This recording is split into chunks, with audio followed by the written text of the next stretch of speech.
The second leg of the 2024-2025 CAF Champions League quarterfinals is upon us. Many, many dramatic storylines in the works. We're going to break all of them down and more coming up next on the African Five-Side podcast. Welcome back to the African Football Report on the African Five-Side podcast. I'm your host, Maher Mezahi, and as always, this podcast is brought to you by africasaCountry.com, your home really for all news about the African continent, whether that be politically, culturally, socially, whatever the case may be.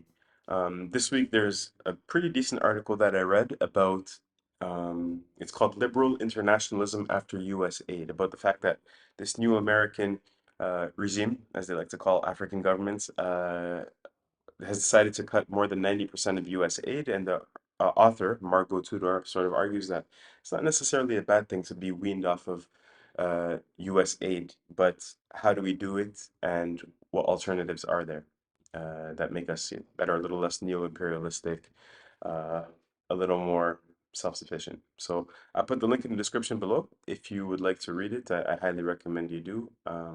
And yeah, let's break down the matches. So the first match I'm going to talk about is Mamelodi Sundowns versus Esperance de Tunis, or rather Esperance de Tunis versus Mamelodi Sundowns, because this match will be played in Tunisia. Um, the first thing I would say about this match is that the specter of what happened at the end of last match, where the match finished 1-0 to Mamelodi Sundowns in Pretoria in South Africa, but then there was crowd trouble. We nearly had the death of a Tunisian fan. There's honestly like all different kinds of things that you hear about uh, why the crowd trouble happened. I don't know why the crowd trouble happened. I think it would be irresponsible for me as a journalist to say why it happened as I wasn't even there. But obviously, um, there was issues. Thankfully, nobody died. Nobody was seriously injured. And I noticed from South African fans, maybe South African media, that there was a little bit of unease about the team going to Tunis. And the team is already in Tunis as I'm recording this podcast. But the thing I would say is I'm very confident that nothing is going to happen in Tunis. First of all, I'm not expecting really any visiting fans. Maybe just some South Africans that are living in Tunisia if they go. Um, but then also, my experience of going to a match in Tunis as a visiting fan is very formative in my thoughts because last year at the CAF Champions League final, I went in with the Al Ahly supporters, the visiting supporters, and what I can tell you is that to get to the stadium, we had to be escorted with no less than they took us on city buses, and I think there was no less than maybe 10 police cars that escorted us there, put us really in our own section of the stadium. Uh, as we were getting off the bus, the Tunisian police were filming everybody, including me, like just so they can have like facial recognition in case anything goes wrong. And they put you like all the way up at the top of, so at the top of a section, not at the bottom. And then they made sure that no Tunisian fans were even near the Egyptian supporters. So obviously, quite clearly, security apparatus that has familiarity with crowd trouble, even I would say violence, fan violence. Um, and I think that's maybe a little bit what was lacking in South Africa as well. I mean, don't get me wrong, the principal responsibility for crowd trouble and crowd violence almost always falls on the perpetrator. It always does fall on the perpetrator. But um, at the same time, like it shouldn't have been easy for the Esperance Tunis fans to break down a barrier and get to South African supporters or vice versa. Another thing is like when you have supporters, in the upper bowl like they were at Loftus, there should be no South African supporters underneath them where they can throw water. But I think this is just like a matter of experience. In North Africa, we've been burnt by this time and time and time again, and so they know how to deal with it. Maybe not necessarily the case in South Africa, where crowd violence is much less of a problem, I think. Anyways, let's get to the match. This is a big match with big clubs. That's the most important thing, and what I'm going to keep repeating. The key to this match is going to be concentration, concentration, concentration, because one goal will completely shift balance. If Mamelodi Sundowns scores first, Esperance Tunis will need to score 3 goals to advance, which is almost game, set, and match. If Esperance Tunis scores first, all of a sudden They're one goal away from getting to the semifinals. They're at home. The momentum is on their side. So really, I feel like whoever scores first is going to have a massive advantage, and one goal will absolutely have a massive impact on this match. So for me, the key is to like not concede first. Now, you have two experienced sides, and experience brings about, like concentration, discipline. You expect them to be both very intelligent and very diligent. The question for Mamelodi Sundowns is how diligent? And this is the big dilemma in this match. Miguel Cardoso said, I believe we can win. Win in Tunis, not draw or lose and score an away goal. And I believe we can win in Tunis, and it's my job to make the players believe. I don't think Mamelodi Sundowns are going to go to Tunis and completely park the bus like Esperance de Tunis tried to do in Pretoria. I think Mamelodi Sundowns are going to push forward a little bit. The question is, how much do you push forward? And you're gonna see this is gonna be a theme really as we break matches down match by match. How much do you gamble? Because on one hand, I think if you're Sundowns and you're not used to playing a completely defensive style of football, and like I keep saying, battening down the hatches in that sense, and just absorbing wave after wave of attack. If you're not used to doing that, then don't do that, because if it's not your style, you're not going to be able to do it in the quarterfinals in the second leg of the CAF Champions League, right? You saw how Orlando Pirates was brave in MC in Algiers. Even though they didn't have possession of the ball most of the time, they were trying to play it out. They were trying to stay true to their philosophy. I expect Mamelodi Sundowns to do the same thing. Again, the question is how much? Like, do you line up? I'm very curious to know, like, what's the midfield combination going to be? I think Tabo Mokoena is a guaranteed starter, right? In Pretoria, they played with Adams and Allende next to him, and Ribeiro was the fourth sort of midfielder in the box midfield. But it was mostly Allende and Adams. Do you go with Allende and Adams again? That seems like it's too attacking to me. But do you bring in Obas? I mean, for me, that's the logical thing. That's what I would do as like a North African. But I've heard like some South African journalists or analysts say that would be too defensive. Let's not be scared. So I'm very curious to know how they're going to line up in midfield. I think it's going to be, in my opinion, I would do Mokoena and Obas, and then I would have Adams, and just you put as much athleticism and strength in the middle of the park and have Adams sort of shuttle and break forward as he can do. Over the last few weeks, he's been involved in so many goals scored either with Bafana or with Mamelodi Sundowns. So that would be my midfield three. But I'm very curious to see what Cardozo's going to do. I also think this is maybe a match to play double right backs, Mudau and Morena. Both of them started in Pretoria, and I think I'm expecting them to start again here in Tunis because Yusuf Belali is going to be playing on that left wing. He's going to be playing in his position this time around, and he's going to be Esperance's most dangerous player alongside Elias Mokoana. So I would expect, you know, that Morena is such a good option to have on the wing away from home for Bafana or for Sundowns, and I would expect that double right back to sort of start on the right wing. I'm curious to know who would start on the left wing. Would it be, for example, Shalulile on the left wing and Ribeiro as a false nine? Sort of, and you know how fluid that movement can be. Um, yeah, maybe like the one thing I'm gonna say, I think again, like 2, 3 matches here is gonna be. I would love to see a diamond midfield, but maybe something like that as well could work. Congest the middle of the pitch. Um, Maybe Teshrick Matthews on the left wing. So I mean, there's options for Sundowns. We know there's options because they have such a big squad. It's a club that often uses 30 to 40 players in a single season. Um, But whoever they play, my final point about Mamelodi Sundowns is that the leaders will need to be leaders. So Ronwen Williams, Grant Kakana, Kolisa Mudau, Peter Shalulile, the players that have been at this club that have suffered the heartbreak over the last few years, some of them that have made mistakes in the last few years. Ronwen Williams against Wydad a couple years back. Mvala is not going to be starting this match, but was own goal. Like some of the most experienced and the best players have been sometimes the source of bad goals conceded over the last few years for Mamelodi Sundowns and the CAF Champions League. That cannot be the case here. You need your leaders and your best players to be your leaders and your best players in this match, and I think they will be. Final point. Sorry about it. Sundowns. Careful with discipline. You mentioned it in the first leg. Sundowns have three red cards in the CAF Champions League. The next club has one. In the ranking. I mean, so in that atmosphere, in Radis, the referee will not hesitate to send a visiting player off. He's going to be under so much pressure. Keep your cool and keep your calm. Like we saw, for example, in the first leg, Yusuf Belali lashed out a few times. We saw there were a few times, where like somebody headbutts somebody, strong tackles. Uh, you cannot respond now because you don't take that risk because that would be such a big disadvantage away from home. Now, for Esperance and Tunis, the first thing I would say is that they're in this. They're not favorites to go through, in my opinion. They have less than 50% chance, but we're not talking about like a 20 to 30% chance. I think we're looking at like the 40s to 50s. Esperance are definitely in this. They're a big club in Africa. We know they're a top four club in Africa, as are Sundowns.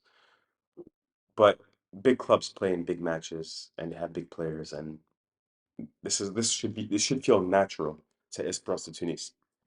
I think the most frustrating thing from that first match in Pretoria, for me watching them, was not necessarily how they chose to sit back and defend. I think that was disappointing for a lot of South African supporters who always, they think their North African supporter clubs are more results based than they are worried about, playing good football. I think they're right about that.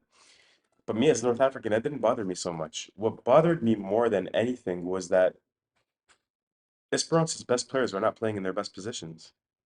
The entire season, Youssef Belali, who, again, in my opinion, overall has probably been the best player, attacking player in Africa on the left wing, was playing on the left wing. And Elias Makwana, who's been one of the better ones as well, was playing on the right wing.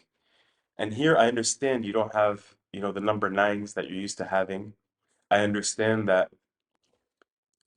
you wanted to use Yusuf Beledi as a false nine for some reason and get sort of all your best attacking midfielders on the pitch, Jan Sass on the right and Makwana on the left, but it didn't work at all. And I know that eventually you rotated and you shifted, but I think what's most frustrating about that is the players, those front three, they didn't have a great game. And all of a sudden they have an excuse. They can say, yeah, but I wasn't played in my position. I think this is a time now, this is a match where you put your best players in the best position and you force them to take responsibility for their performance. This way, if you have Belali on the left wing, if you have Makwan on the right wing, and they don't put in a good performance, you can point the finger at them and say, look, you didn't step up to the plate. But if you're playing them out of position, they could, it's like a what if, but why did you play me in that position? So I would leave Jan Sass on the bench. And again, I think this is a little bit of an ego problem, going back to the analysis after the first leg, where I thought about there was an occasion where Jan Sass didn't pass the ball to Elias Makwana. And I thought it was a selfish thing more than anything else, more than an error in reading the play. Uh, I think maybe at times Esperance feels like they have to get everybody on the pitch or they're going to have players that are malcontent. Who cares? Like there's no more time to play around, Like this is everything's on the line for the next 90 minutes. Play Beledi on the left wing, play Makwana on the right wing, and use one of your strikers, whether that's Rodriguez or Jabri as a striker. One of them should be fit in this match. In midfield, I would also probably leave Onuche Ogbalu, who was one of the better players for Esperance in the first leg, Nigerian destroyer in midfield. But next to him, instead of Ganishi in the first for like you had Ganishi, I would probably put in Houssam Dqa, a Tunisian midfielder that has contributed more to the attack than Ganishi has this year. Um, and then maybe Bouzayan as a right back because they played, I think, with Bushniba in the first leg. He wasn't really having a lot of great attacking output. To be fair, the entire team wasn't either. Ben Ali has been the regular starting right back for Esperance. Obviously, I don't know if he's going to play in this match, but Bouzayan is more of an attacking option. And because I don't anticipate Sundowns lining up an out and out left winger in that position. I think the right back which can be a very ultra, almost ultra attacking right back here. Um, so I would like thinking maybe their winter signing, Elias Bouzian, as an attacking right back. Because most of Sundowns' danger comes from really the right flank, right? From Ribeiro and I think from that double fullback combination of Mudau and Moreno. So let's get down to the match prediction. My problem here is that I cannot see Esperance de Tunis keeping a clean sheet because of their defensive problems that been suffering really over the last 2, 3 months. And I cannot see them holding, yeah, Sundowns to 0 goals. The Sundowns have been shut out on 5 occasions this season, which is decent, I think, out of around 30 to 40 matches. Um, but I don't see Esperance doing that to them. So as a result, Esperance will need to score 3 goals, and I don't think they're going to score 3 goals. So my prediction here is that Esperance Tunis is going to win the match 2-1, but Sundowns' away goals are going to take them through uh, to the semifinals. But it's going to be a very tight match. I would not be surprised if Esperance go through, if they win 1-0 and then go to penalties. That would not be a surprise at all, at all, at all. It's going to be a very good match. The next match we should talk about is MC of Algiers versus Orlando Pirates. If I said for Esperance versus Mamelodi Sundowns that match, the key was going to be concentration. MC of Algiers versus Orlando Pirates is going to be similar, but I would say the key really is timing and moments. We'll start off with MC of Algiers, breaking down their week, sort of. First of all, the first thing I would say is that I'm sort of surprised by the attitude of the players, the coaches, and the supporters because they're still very optimistic. I think, in the CAF Champions League, with the North African clubs that rely so much on home support, if you lose 1-0 at home, it's so easy to let your heads drop. But I was really surprised to see after the match, first of all, I was in the stadium, supporters clapping for their team, even though they lost. Don't get me wrong, more than half left even before the final whistle was blown. But the ones that stayed, a lot of them applauded, and a lot of them, I think the consensus was these guys, they played well, especially in the first half. The supporters have gone to training this week with a banner that says Africa fears you, remind them why. Uh, I don't know if Africa fears Maloudia of Algiers. Maybe in the future, in the near future, but not at the moment, I don't think. But again, shows you the mentality of where the supporters and the players are at the moment. The coach, Khalid bin Yahya, said in a press conference, "We are weaned, like bottle fed as babies, on pressure. We know how to deal with it." I think that's a gangster line. I haven't heard a line like that in a while. But it's true, in North Africa, just to make a quick sociological point, I mean, like, pressure is a part of daily life. It's doing paperwork, it's traffic, you know, it's the street, it's public space. I think especially as a young man, in North Africa, I don't want to like make a too general of a conclusion over here, but I think you have to know how to deal with pressure. That I think translates to the football pitch as well. But the next analogy, when I talk about timing, is going to be is going to be the main one for MC of Algiers. I think they're going to have to be patient. You cannot go to Orlando Stadium, Pirates stomping ground, and try to play football with them, in my opinion. Because if you do that, you're going to concede a goal. And what the MC of Algiers absolutely cannot do, because they're not a high-scoring team, is concede a goal. I think the key to victory for them is going to be a 1-0 victory away from home, and then trying to win this on penalty shots. So, what I'm expecting MC of Algiers to do is just sit back, sit back, sit back in the first half. Be cautious. Don't concede anything. Be patient. Pick your moments, and then go. So I think what they're going to do is sit back, sit back, sit back, sit back, and then for the last 15 to 30 minutes of the match, that's when they're going to go. So there's going to be a sign. Maybe the coach is going to say, all right, now we start pressing. He's going to throw on some attacking players. And the analogy I sort of have in my mind is like, if you guys watch the first Fast and the Furious movie, when they have, it's called NOS, I think. I think it's called nitrous oxide. It's like this fuel propellant or something like that that they have in their sports cars and when they're racing. And when you press the button, it injects this fuel propellant. And I don't know, I don't understand the cars really. And it's like a turbo boost. And there's the race in the first movie, and the guy's inexperienced, and he presses the NOS too early, and so he takes off and he has the lead in the race, and then the the more experienced rider hits the turbo and he overtakes him just at the very end. That's for me, this is really like the analogy. It's like know when to hit the turbo. Okay, don't do it at the beginning of the match. You're playing in altitude. You do it at the beginning of the match, you're going to be outplayed away from home. In altitude, you're going to be tired. Pirates are going to pass the ball around you. They're gonna beat you. your only chance here, in my opinion, lock it down, and in the last 15 to 30 minutes of this match, throw everybody forward, work on set pieces, get people in the box, so on and so forth. And even naturally, I think even Pirates, even though it's not in their DNA, just as a human being, when you're playing in a match like this and it's the last 15, 20 minutes, I think you're a little less likely to go forward and you're a little more likely to sit back and just protect the lead that you have, right? So yeah, that's really my analogy for this match. Only team news really is that the goalkeeper Abdelatif Ramdan, the young goalkeeper from MC of Algiers, will not be playing. He picked up an injury. Tufik Moussaoui will be playing. He's a big, big goalkeeper, a lot of experience.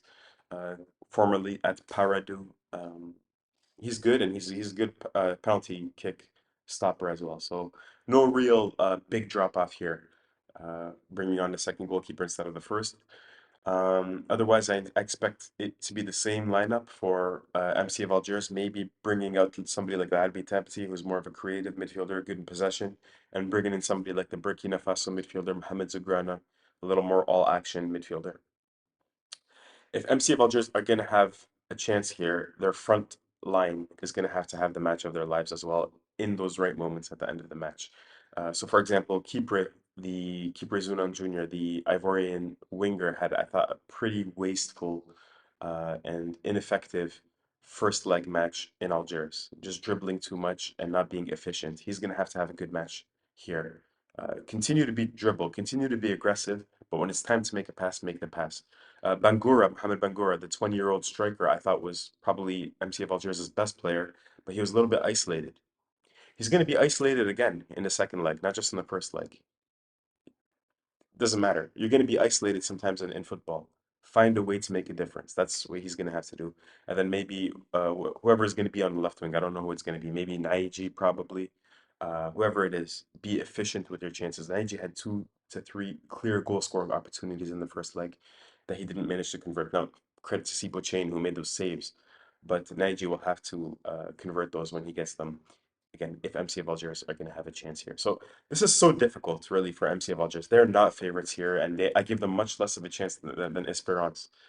But it's not impossible, honestly. The more time has passed, the more I think it's not impossible. They're just going to have to defend well and time their attacks correctly. And the last thing I would say for both sides here is you have to practice your penalty kicks. And for all sides, really. Now that we're in the knockout stages, you better have practiced your penalty kicks during the or over the weekend or during the week. Let's move on to Orlando Pirates. First of all, I think Orlando Pirates, they might have been the only side to actually play football over the weekend. They're very behind in the league, so they have to make up a lot of matches. So they played over the weekend. I think they won 1-0 with a decent amount of rotation. Good for them getting the 3 points in the bag. But I'm a little bit curious to know if maybe that's going to have an effect. Maybe just take a little bit of freshness, 10 to 20% of freshness and energy out of the side. But to be fair to the coach, he said, this is where we want to be. We want to be playing all the competitions. We want to be making up matches because we've been so successful in every single competition. So credit to him. I think that's the right attitude to have.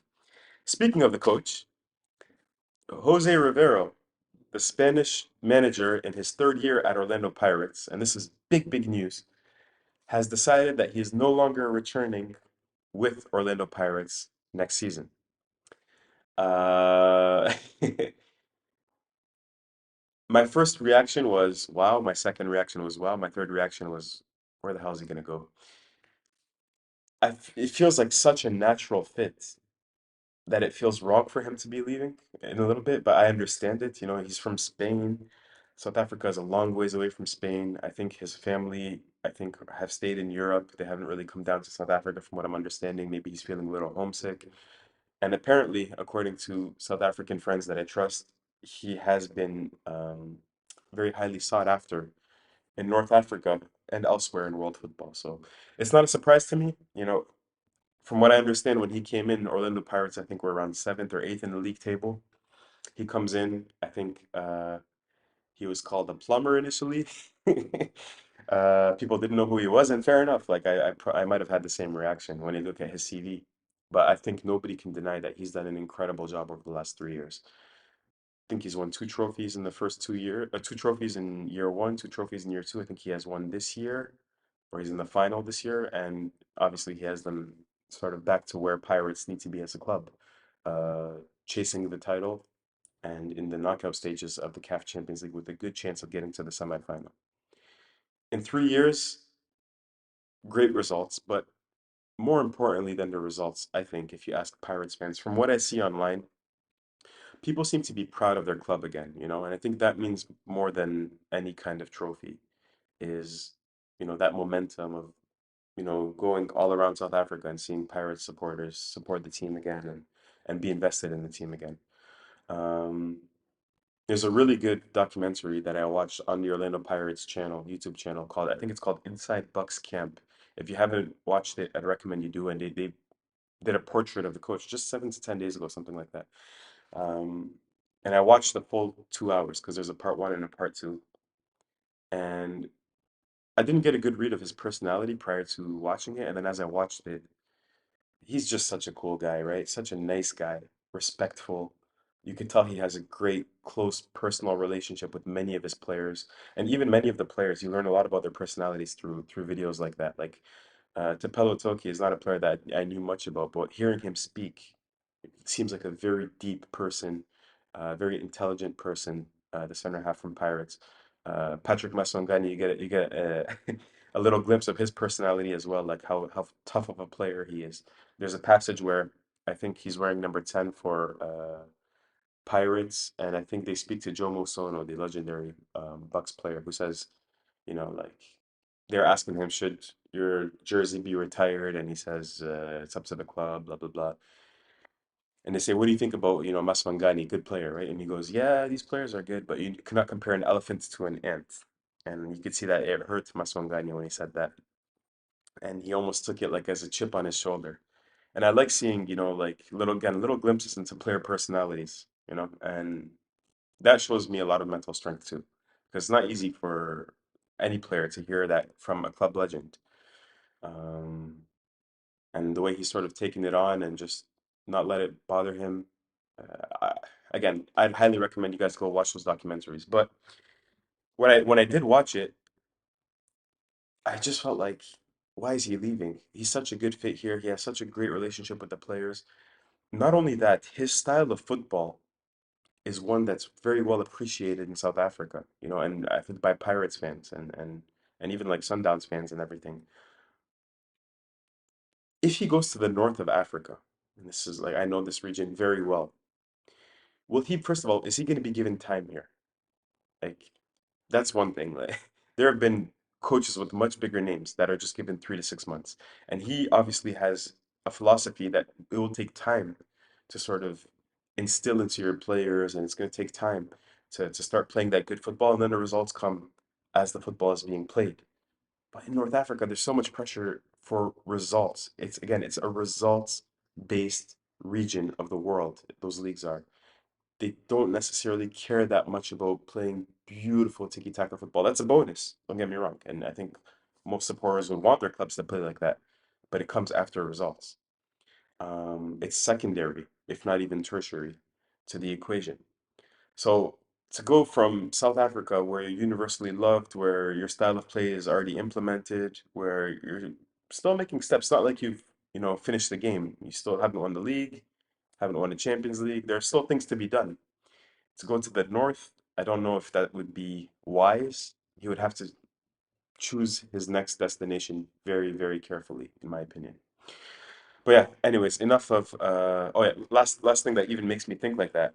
In that Inside Bucks camp on YouTube, Rivero says, players are not responsible for results, they're just responsible for their performance. A very wise, a very yeah, wise thing to say. It doesn't work in North Africa. No, players are responsible for results, and the coach is responsible for the results, and the board is responsible for the results. Doesn't matter how well you play. Just take a look at the first leg between MC of Algiers and Orlando Pirates. You can play well. You don't get the results, people are not going to be happy. Anyways, like Sundowns, I think Pirates also have this dilemma of how much do you attack and how much do you defend. A little less so, in my opinion. I think they're just going to stay true to their philosophy. I don't think they're going to be playing a back three in this match. I think Patrick Masongani played over the weekend, and I think he's going to be back. Again, I love the strength of his personality. I think he adds so much to the attack. really bringing in the wing players. I think Mako is back as a left back here. So we have Mako coming back as left back. So Dian Hato can bump up to one wing maybe. I think Dian Hato maybe is going to go to the right wing, Mofokeng on left wing, and Maswangani. I think you should probably play Evidence Makopa again. He was such a handful for the MC of Alger's defenders in the first leg, and he really weighed on them, and they couldn't deal with him in the air. So I think in a match like this, he could just pin them back, and he could help defend set pieces most importantly. So I think I'd play him as well. So the blueprint for MC of Algiers going to the prediction is the El Ahly match at Orlando Stadium. Remember that 0-0 that was really boring, and the Pirates fans were disappointed with El Ahly. Like, how could they not come out and play it? You know, like, what are you scared of? I think MC Algiers are going to do the exact same thing. I think they're going to come to Orlando Stadium and shut up shop. 0-0. And then again, at the last 15, 30 minutes, pick their occasions and hit that nitrous oxide and try to score a goal. Drag this match out into penalty shots. Pirates, to cool any kind of nerves, in my opinion, they should try to get a goal in the first half. If they can get a goal in the first half, that would just calm things down completely because I think there's a very little chance that MC of Alger scores two goals in South Africa. Anybody can score one goal, but I don't think they're going to score two goals. And I think that might come from things like a shot from Mbata. If you know they're sitting deep, we've seen him score a few long range shots at home this year. Maybe the Mofo King fox in the box instincts, like he scored against Al Ahly in Cairo. Maybe winning a penalty and having somebody like Evan Smakopa take that as well. But yeah, ideally they need to score in the first half to calm things down. And I think they will. I think my prediction for this match is that Orlando Pirates are going to score, MC of Algiers are going to score, but it's going to finish 1-1, and Orlando Pirates are going to go through. So far I have Sundowns and Pirates going through. Those are the two matches that I'm really most interested in that I'm going to be watching, but let's break down all of the matches, of course. The next two I think are a little less interesting for me personally, but we have Al Hilal versus Al Ahly in Mauritania. First of all, spoke to a few Al Ahly fans. Shout out to Ahmed Hassan if he's listening. Very good friend of mine. I can I love him like a good friend. I don't know if we're technically saying we're good friends, but um, he just confirmed to me that this Al Ahly is not the Al Ahly of previous years. You know, Al Ahly won four Champions League out of the last 5 years, so it's almost impossible to stay at that level, anyways. But I think there's a little bit of a small dip, and I think everybody can recognize that. Um, he was telling me, you know, it feels like Marcel Kohler, the coach, has run out of ideas. To be fair, to one thing that I mentioned, you know, a lot of injuries, particularly with defensive personnel. The dominant storyline right now at Al Ahly, even after winning the first leg, is still that forfeited match that they forfeited to Zamalek, where they refused to take the pitch because there were no foreign referees. And just the fans are not happy, I guess. You know, many people traveled to go to the match, spent money. And now there's a lot of pressure on the board of Al Ahly for forfeiting that match. Um, so yeah, it sort of feels like I'm repeating myself for these talking points. They're the exact same talking points that I had after the first leg, but that's where we are at the moment. So yeah, I watched the extended highlights from the first match. It seemed like Al Ahly were a little wasteful in Cairo. I thought they would have a little bit of a larger lead. The good news for them is that they have Tahar Mohamed Tahar back, a sort of very complete midfielder that I think in a match like this could be useful because he, you know, fulfills his defensive duties. Um, the winter signings, to be fair to Al Ahly, I think have been a really big help. So Ashraf Ben Sharqi, obviously a player that scored in CAF Champions League finals and won the CAF Champions League before. Nate Gradishar, the Slovenian striker, who my friend Ahmed tells me has probably been Al Ahly's best player this year, even though he's only come in the winter.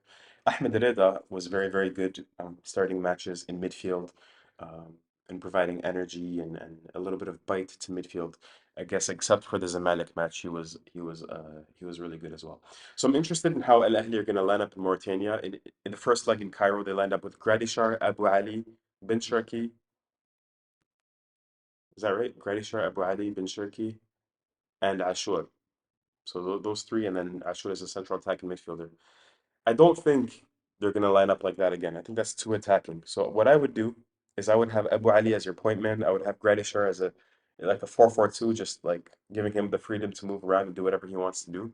And then I would line up with a diamond in midfield. So Marwan Ati as your deepest because he likes to play in those deep positions and play the long passes. Maybe Akram Tawfiq as one of your eights because he likes to track back and cover uh, the fullback on the right side. You could have Ahmed Reda maybe on the left, less left central midfielder, and doing the same thing at left back. And then you could have Imam Ashur at the top of your diamond.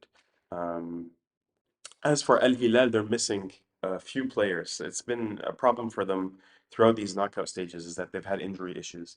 They're going to be missing their captain and their talisman, their striker, Mohamed Abdurrahman. And they're going to miss his leadership, but I think, to be honest, I think he's a little bit overrated. He's 31, 32. It feels like he's nearing the end of his prime. Um, in matches like this, he doesn't have a lot of pace, a lot of power. He's more intelligent and he's a good finisher, but don't get me wrong, they're going to miss him, and they don't really have a really good backup striker, in my opinion. Uh, Maybe should have signed one in the winter, but we'll miss his leadership. But at the same time, I don't think it's a huge, huge loss. Also, Notay Ben Zitoun, the North African, I think I want to say he's Tunisian center half, Tunisian or Moroccan center half, who started in the first leg in Cairo. They have the center backs to replace him. They don't necessarily have a striker to replace Mohamed Abdelrahman. Uh, One thing that's interesting really for Al Hilal is I think we have to make a quick note about the spirit of the club and the players. First of all, there's a huge amount of friendship and fraternity that's coming out of Mauritania and Sudan. We know that the two Sudanese clubs, Al Merrikh and Al Hilal, have playing their matches now in Mauritania, and they're playing in the Mauritanian league.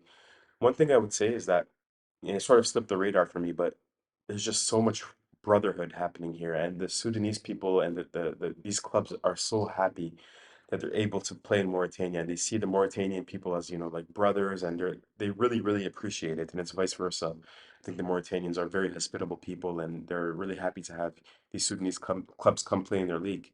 And so what you could see in this match, for example, you have the fan clubs of Nouadhibou, the Mauritanian national team, and two other clubs. They've all pledged to show up and support Al Hilal and give them that home atmosphere that they uh, have been missing really all year.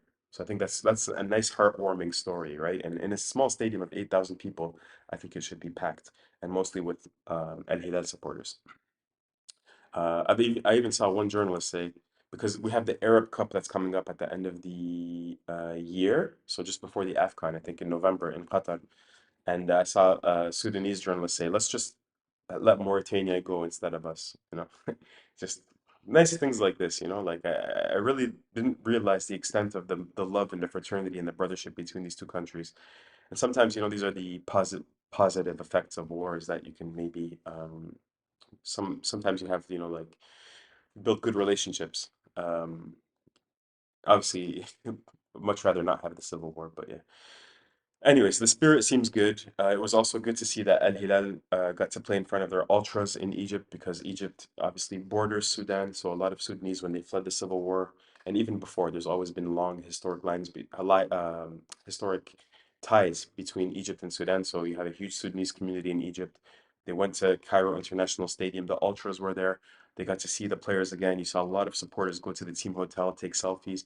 So there really seems like, and not only that, it seemed like they were not dejected by losing 1-0. They thought like, okay, like this is a decent, manageable scoreline for us. Um, so yeah, honestly, this would be the ultimate feel-good story. The spirit seems good.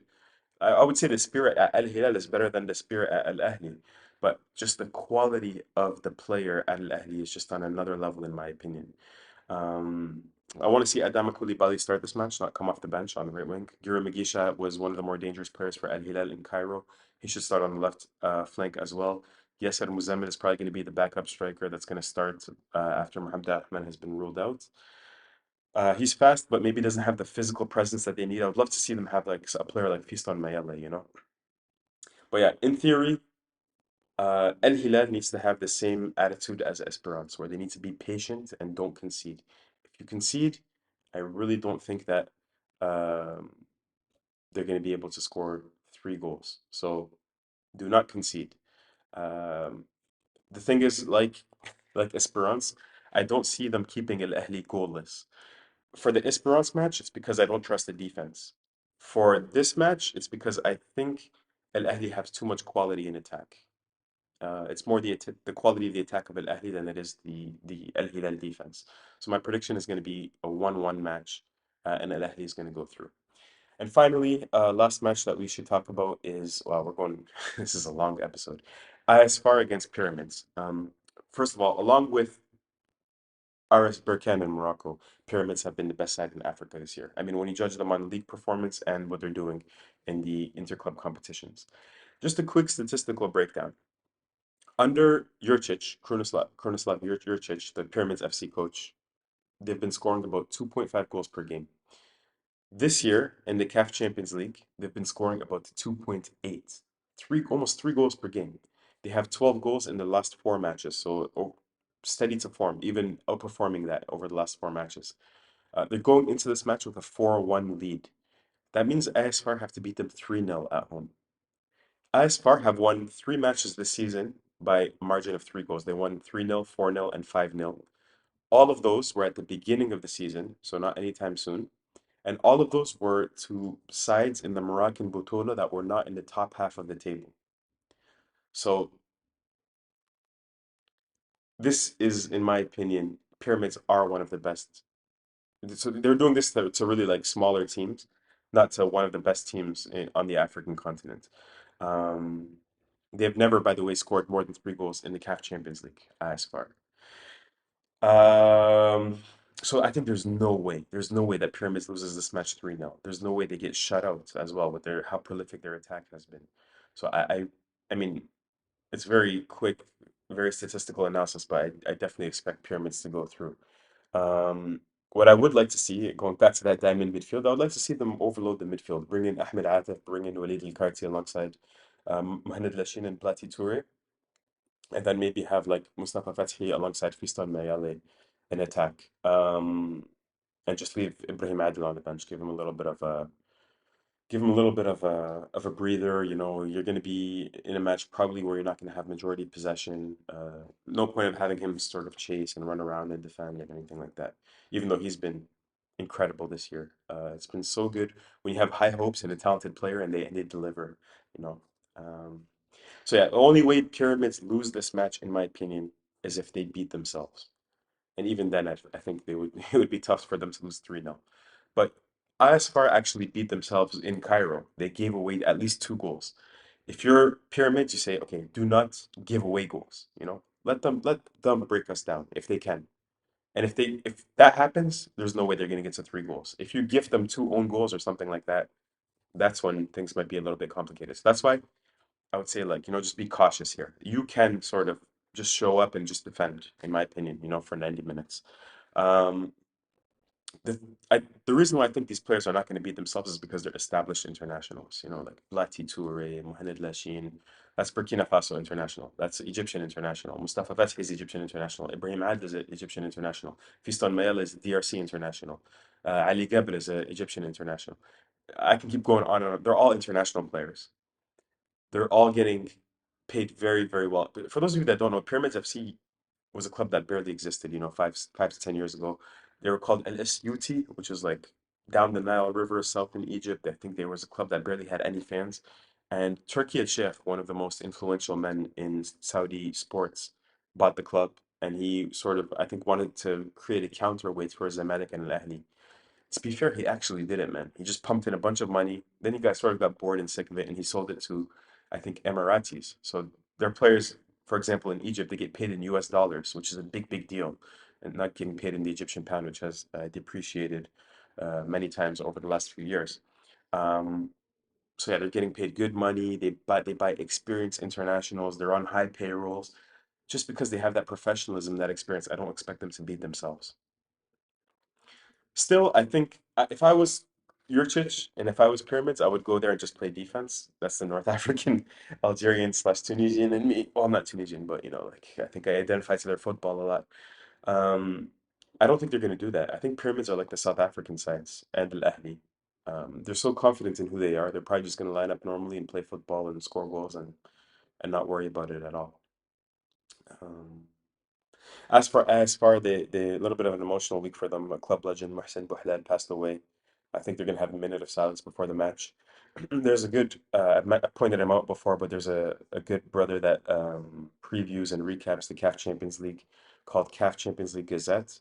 And he points out that when they brought in this new coach, Alex Santos, who, by the way, remember, he was at Petro Luanda before, he was at CS Fax before, and now he comes to ASFAR because the former coach ruptured his Achilles tendon and he couldn't be on the training ground every day. It was just bad luck. But he points out, I think correctly, that I think this new coach has tinkered a bit too much, moving players in different positions. So that really was the undoing of them and one of the reasons why they made so many mistakes. But like you had, for example, Bukhris as a right back, and he is a right back to be fair. He's not exactly a bench player, but Enes Bash was playing as a right back all year in the CAF Champions League. You have Naji at center half, who was playing central defensive midfielder all year. You have it's not his fault, but you have Hamiani as a goalkeeper instead of Khayati. Hamiani makes a mistake passing the ball, and Pyramids punish them. Bukhris makes a mistake. Naji makes a mistake. Still no excuse for the performance. And in my opinion, showed a real lack of mental strength and experience because when you're in matches like this away from home, you can make one mistake. Okay.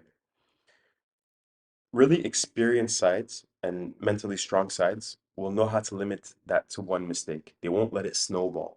But it seems like ISFAR, that one mistake got to their heads and then it just snowballed and snowballed and snowballed and snowballed.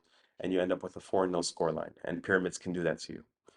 But anyways, in Rabat, I'm expecting a great atmosphere. I think Amin Zahzouh is going to have to be crucial. He's going to have the game of his life and have to score probably. Yusuf Al Fahli too, Joel Beya too. Like MC of Alger, as far Rabat's front line is going to have the game of their lives. But even then, I can't see them beating Pyramids and overturning this deficit. So I think as far as I think they're gonna score 2 goals, and then I think it's either going to be 2-0 or 2-1 or 2-2. Um, but even if it's two nil, for example, I think it's going to be not close. Like I don't think Pyramids is going to be threatened. I think it's going to be, for example, 1-0 until the last minute, and then Aspar scores another goal, but it's already over. So, anyways, yeah, let's wrap it up because it's been no more than almost 50 minutes. Really excited for the second leg of CAF Champions League quarterfinals. I know all of you are as well. Please, please, please, please, please, like, comment, subscribe. Definitely comment. Like when you have these discussions. If I missed out on anything, if, tell me what you're looking forward to. And yeah, we're gonna check in immediately after the match on Wednesday because I think there's 3 matches on Tuesday and 1 match on Wednesday. So immediately after the match on Wednesday, we'll check in with another video recapping all 4 matches. Yeah, so please do keep it locked in on the African Five-A-Side podcast. Really appreciate all the support, and we'll speak to you just in a few days. Take care. Peace.